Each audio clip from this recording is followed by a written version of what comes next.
Acredito que essa tela já esteja visível para cada um de vocês. Nós começamos a falar aqui sobre teoria geral dos direitos humanos. E o primeiro aspecto sobre teoria geral dos direitos humanos é quando a gente fala exatamente sobre o conceito dos direitos humanos. Antes de ficar papagaiando o conceito de direitos humanos, eu quero que vocês entendam. Quando vocês conceituam, por exemplo, figuras geométricas, cara, eu estou trabalhando isso com o João, meu filho. O que é um triângulo? Você começa a conceitar um triângulo por os elementos que definem um triângulo. Um triângulo é uma figura geométrica de 3 lados. Ponto. Isso é conceito. Só que você entendeu. O que acontece muitas vezes é a gente querer conceituar direitos humanos memorizando algo que não faz sentido nenhum. Especialmente a galera que não é da área do direito faz isso.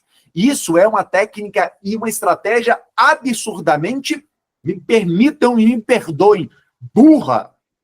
Vai te fazer sofrer, gastar energia e sentir super frustrado, porque você não vai conseguir fixar o conteúdo. Como é que a gente aprende conceito de direitos humanos? A partir dos elementos que você já domina. Quer ver? Os direitos humanos são garantias fundamentais, protegidas pela ordem internacional. Então, peraí. Os direitos humanos são aqueles direitos previstos não no direito interno dos Estados, mas sim no direito internacional. Se lembrem que no pós-Segunda Guerra Mundial surge um novo ramo do direito internacional, o chamado direito internacional dos direitos humanos. Se lembrem que o direito internacional dos direitos humanos tem exatamente a finalidade de reconhecer aqueles mínimos direitos que são essenciais, que são vitais. A vida digna de toda e qualquer pessoa. Pois é sobre isso que a gente está falando.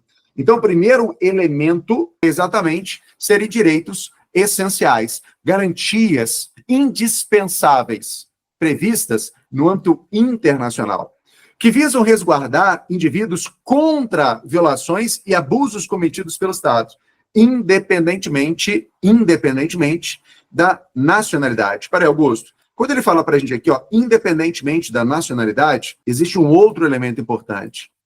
Isso, no fim das contas, acaba sendo uma característica dos direitos humanos. Se lembrem que os direitos humanos eles são destinados, e não é a ser, mas sim a toda a família e todos os membros que integram a chamada raça humana. Nós estamos falando aqui, ó, do caráter universal dos direitos humanos. Mas vamos embora.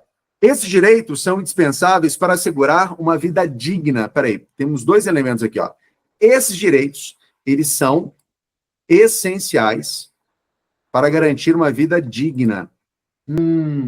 Direitos que não podem serem violados, não podem ser desrespeitados, não podem ser frutos ou vítimas de violações de um Estado arbitrário.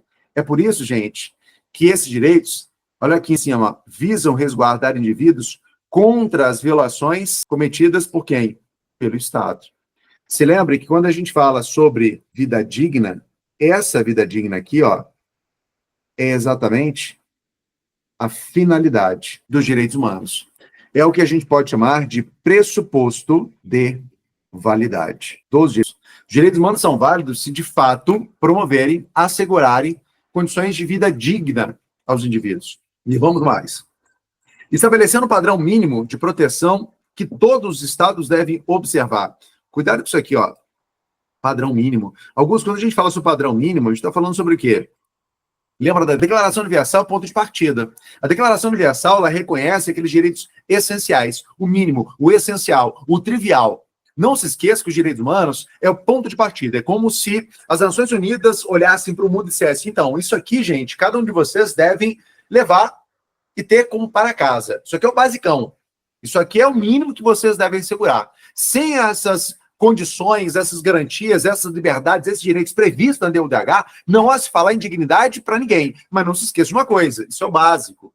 É claro que os estados eles são fomentados, instigados a aprimorar, a avançar, a aperfeiçoar esses direitos nas suas legislações internas. E aí, então, quando a gente fala desse padrão mínimo, a gente precisa se lembrar especialmente da Declaração Universal dos Direitos Humanos. E vamos continuar.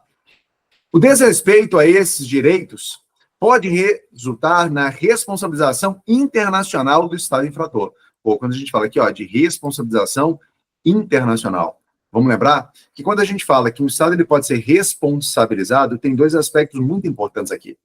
Que aspecto? Necessariamente, nós começamos, estou falando aqui, que agora existe um internacional de proteção de direitos humanos. A gente precisa se lembrar que esse sistema internacional de direitos humanos, ele passa a ter, inclusive, uma competência, vou abreviar, uma competência subsidiária de proteção dos direitos humanos. Lembra-se disso? Um outro aspecto igualmente muito importante, quando a gente fala sobre o Sistema Internacional de Direitos Humanos, é que, a partir desse momento, não podemos nos esquecer.